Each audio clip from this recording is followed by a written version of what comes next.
Hello everyone, कैसे हैं आप सब लोग। आई होप आप लोग बहुत ही बढ़िया होंगे। तो वीडियो का टॉपिक और टाइटल देखकर आप समझ ही गए होंगे कि मैं बात करने वाली हूँ cost of living in the UK. Video बहुत ही रिक्वेस्टेड है। मुझे लोग बहुत सारे क्वेश्चंस पूछ रहे थे कि वहाँ पे हाउस के रेंट्स कैसे होते हैं, यहाँ का जो ग्रॉसरी, इलेक्ट्रिसिटी बिल, ये सब सारी चीज़ों का रेट क्या है क्या नहीं है, तो प्लीज़ हमें बताइए। तो जो लोग यहाँ आने की सोच रहे हैं या जिन लोगों को यहाँ किसी भी काम से आना है, उनके लिए वीडियो बहुत ही यूज़फुल होने वाली है। वीडियो को एंड तक देखिए और मैं इसमें बहुत सारी जानकारी देने की कोशिश करूँगी। तो मैं बता देना चाहती हूँ कि जो सारी प्राइसेस होंगी वो यूके के पाउंड्स में होंगी और इसको इंडियन करेंसी में कहीं स्क्रीन पे कन्वर्ट करके मैं बता दिया करूँगी। अगेन, सारी जो प्राइसेस है वो लंदन के हिसाब से है। आप सबको पता होगा कि लंदन मोस्ट एक्सपेंसिव सिटी है पूरे यूके में। तो मैं सारी जो चीज़ें हैं मैं उसके अकॉर्डिंग बताना चाहूँगी, क्योंकि मैं यहीं पे रहती हूँ तो मुझे यहाँ की जानकारी ही है। आई होप आपको वीडियो अच्छी लगे। वीडियो अगर अच्छी लगे तो प्लीज़ लाइक कीजिए, शेयर कीजिए एंड सब्सक्राइब कर दीजिए चैनल पर अगर नए हैं तो, और बेल बटन को प्रेस करना बिल्कुल ना भूलें ताकि मेरे हर नई वीडियो की नोटिफिकेशन आपको टाइम टू टाइम मिलती रहे। तो सबसे पहले शुरू करते हैं हम रेंट से। हम कहीं भी जाते हैं, हमें घर की ज़रूरत तो मोस्ट इम्पॉर्टेंट पड़ती ही है। तो घर की जो रेंट है वो अलग अलग तरह से मिलती है और इसकी जो प्राइसेस हैं वो सेंट्रल लंदन से आपका घर कितना दूर पे है, यानी कि लोकेशन पे बहुत हद तक डिपेंड करता है। यानी कि अगर सेंट्रल लंदन के बीच में आप रहना चाहते हो, वहाँ के आसपास रहना चाहते हो, तो वहाँ की जो रेंट है थोड़ी ज़्यादा है और जितने दूर आप होते जाओगे उतनी कम होती जाएंगी। अगेन, ये जो प्राइसेस हैं वो बहुत और भी फैक्टर्स पे डिपेंड करता है। तो और सारी जो प्राइसेस मैं बताऊंगी वो लोअर एंड एवरेज है, यानी कि लोअर साइड में है, प्लस एवरेज प्राइसेस जो भी मैंने अभी तक पता करी हैं उनके अकॉर्डिंग है। तो अगर आप स्टूडेंट आ रहे हो, हॉस्टल में रह सकते हो आराम से। वहाँ की जो प्राइस डिपेंड करेगी 300 to 400 पर बेड डिपेंड करेंगी मंथली, तो वो बहुत ही एक चीप ऑप्शन हो सकता है। अगर आप सिंगल आ रहे हो किसी भी काम से, जॉब की वजह से आपका कंपनी के थ्रू ट्रांसफ़र हुआ है, तो आप आके यहाँ पे रह सकते हो शेयर्ड अकोमोडेशन में। यानी कि 3 या 4 बेडरूम का कोई एक फ्लैट होता है, उसमें आपको एक रूम दिया जाएगा, साथ में बाथरूम शेयर्ड भी हो सकता है, या फिर अगर ऑप्शन अवेलेबल रहा तो अटैच्ड बाथरूम भी हो सकता है। तो उसकी जो प्राइसेस हैं अप टू 700 आ सकती हैं, जो वो भी एक बहुत अच्छा तरीका है थोड़े बहुत पैसे सेव करने का। अगर आप 1 BHK फ्लैट में रहना चाहते हो, रेंट करना चाहते हो, तो उसकी प्राइसेस 1100 से उसके अराउंड ही आती है ऑन एन एवरेज। तो उस पर डिपेंड करता है अगेन कि आप किस टाइप के घर में रह रहे हो, कैसे कैसे लोकेशन पे रह रहे हो। अब बात करती हूँ 2 BHK फ्लैट्स की। तो 2 BHK फ्लैट्स की प्राइसेस आती हैं 1200 से ज़्यादा, यानी कि उसी के अकॉर्डिंग आती हैं।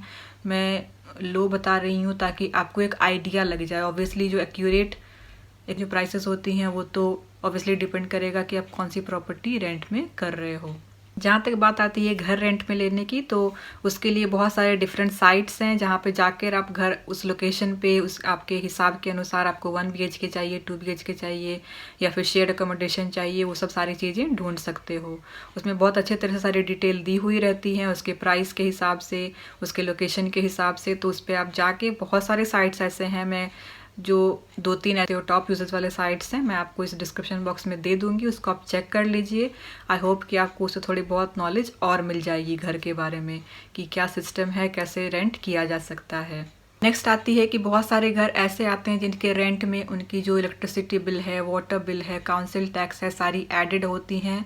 और कुछ घर ऐसे होते हैं कि आपको सिर्फ रेंट का प्राइस बताया जाता है और उसके टॉप अप में आपको इलेक्ट्रिसिटी बिल, वाटर बिल और काउंसिल टैक्स पे करना पड़ता है खुद से।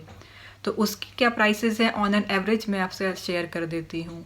वाटर बिल जो आती है मंथली आपकी आ सकती है 35 पाउंड के अराउंड। उससे ज़्यादा भी आ सकती हैं, उससे कम भी आ सकती हैं, डिपेंड्स करता है कि आप कौन से वाटर की कनेक्शन आपके घर में रख रखी है, आप कितना यूज़ करते हो, ऑल दिस फैक्टर्स।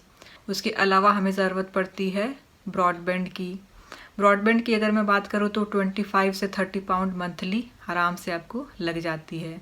टीवी का बिल है, टीवी का बिल भी अगेन मैं बोलूँगी 20 के ऊपर ही आता है, 20 पाउंड के अराउंड, या फिर उससे थोड़ा ज़्यादा हो सकता है। और उसके कम अगर आप कुछ लेना चाहते हो तो ऑब्वियसली आप सर्च कर ही सकते हो, बहुत सारे अदर फैक्टर्स होते हैं जिससे आप टीवी का बिल थोड़ा इधर उधर हो सकता है। अगेन आ जाता है आपका मोबाइल का बिल। मोबाइल का बिल 10 पाउंड से स्टार्ट होता है। आप जो भी तरह की प्राइसेस पे करके अपना गुजारा कर सकते हो वो कर सकते हो, और अगर आप को ज़्यादा ज़रूरत है तो उसके अकॉर्डिंग वो भी आप चेंज कर सकते हो। मैं ग्रॉसरी की बात इसलिए नहीं कर रही हूँ कि हर इंसान के खाने का टेस्ट अलग होता है, कोई वेजिटेरियन होता है, कोई नॉन वेजिटेरियन होता है, तो उसके अकॉर्डिंग आपके खाने का प्राइस फ्लक्चुएट ऑब्वियसली होता रहेगा। सब सारी चीज़ें जानकारी की थी, ये सब सारी चीज़ें अगर आप माइंड में रखोगे और यहाँ आने की सोचोगे तो आपको थोड़ी बहुत हेल्प, एक आइडिया लमसम लग ही जाएगा कि आप क्या एक्सपेक्ट करके आ सकते हो।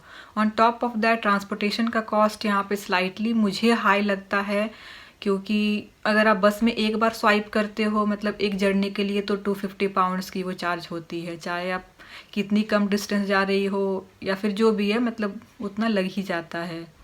ट्यूब की चार्जेस भी हाई एंड पे ही होते हैं, डिपेंड करता है कि आप मंथली पास भरवाते हो या फिर डेली का पे एज यू गो करवाते हो, तो ये सारी चीज़ें और इसमें एडअप हो जाती है। तो मेरा ये मानना है कि इंडिया से अगर आप आ रहे हो तो आपको यहाँ की कॉस्ट ऑफ लिविंग बहुत ज़्यादा हाई लगेगी। सारी जो प्राइसेस हैं अगर आप इंडिया से यहाँ पे कंपेयर करोगे तो आपको ज़्यादा लगेंगी, लेकिन ऑब्वियसली अगर आप किसी अच्छे जॉब में हो, किसी अच्छे कंपनी के थ्रू यहाँ पे आए हो तो आपका जो सैलरी है उसके अकॉर्डिंग ज़्यादा हाई नहीं लगनी चाहिए। आई होप आपको ये वीडियो अच्छी लगे, यूज़फुल लगे, और अगर आपको लगता है कि इस वीडियो से किसी और की हेल्प हो सकती है तो उसके साथ ज़रूर शेयर करें। चैनल पे अगर नहीं तो सब्सक्राइब किए बिना मत जाइए, बेल आइकन को प्रेस कीजिए ताकि मेरे हर नए वीडियो की नोटिफिकेशन आपको टाइम टू टाइम मिलती रहे।